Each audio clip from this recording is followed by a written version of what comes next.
On ne peut pas attirer là 2 fois dans la semaine. Si on a attiré au toit, si c'est bien plein, souvent on peut sortir au moins 40 000, soit 50 000. Si ce n'est pas bien plein, 30 000. C'est une source de revenus pour les femmes. La fabrication, la commercialisation et la production de l'attiéké. En Côte d'Ivoire, l'attiéké fait partie des aliments de grande consommation. La demande au plan national est très forte. Ce mets à base de manioc est de plus en plus exporté vers l'Europe sous forme déshydratée et le marché régional sous forme de boule, c'est-à-dire sa présentation locale habituelle. Spécialité ivoirienne, l'attiéké pourrait devenir un produit commercial à forte valeur ajoutée. D'où le projet de labellisation initié par le gouvernement en août dernier. Il s'agit, à travers l'Office ivoirien de la propriété intellectuelle, de protéger 2 choses.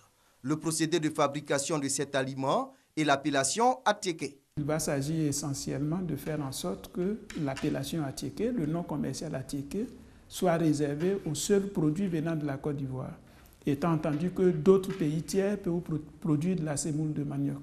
Le processus pourrait prendre du temps. 6 mois pour expliquer et déposer la marque à travers le monde, 6 à 18 mois pour protéger le procédé. Un travail qui nécessite attention et rigueur puisqu'il s'agit de produits alimentaires. À Codinome, chercheurs et experts sont à la tâche. Le travail scientifique se poursuit. Le plus difficile reste l'élaboration de la norme sur l'emballage. La labellisation de l'attiéké exige de nouvelles techniques de transformation et de production. Tous ceux qui veulent produire de l'attiéké à partir de ce moment doivent se conférer à ce guide. Et dans ce guide, il y a tout le process de production. Celui qui ne suit pas ce guide, il ne peut pas produire de l'attiéké de bonne qualité. Déjà, des fabricantes et productrices disent vouloir tout mettre en œuvre pour faire la promotion de l'attiéké ivoirien. Je suis prête à suivre ce que le gouvernement va me demander de faire. Je suis prête à suivre ça. À partir du moment où vous avez une marque sur un produit, ça veut dire que vous avez un monopole sur la commercialisation de ce produit. Ce qui veut dire quoi? Ça vous permet d'écarter la concurrence sur la commercialisation de ce produit. En termes économiques, cette protection va conférer des parts de marché assez conséquents aux producteurs locaux.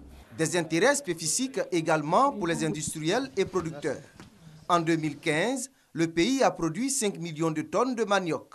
Ça permet au producteur, dès lors qu'il est dans un circuit moderne de production, de pouvoir exporter son produit vers différents horizons, ce qui n'est pas le cas actuellement. Ça va permettre de rentrer dans une phase de production industrielle de l'attiéké.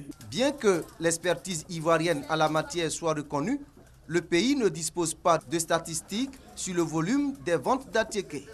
Les experts indiquent que la labellisation permettra de tracer le circuit de commercialisation, donc d'avoir désormais des données fiables sur ce produit tant sollicité par le marché international. Les enjeux sont tellement importants que certains Ivoiriens craignent que d'autres pays ne protègent la marque attiéké avant la Côte d'Ivoire. Nous sommes les premiers à avoir produit. Et donc, si par inadvertance ou bien par malveillance, quelqu'un d'autre s'amusait à obtenir une protection, nous avons les moyens juridiques de faire tomber cette protection qui aura été acquise frauduleusement.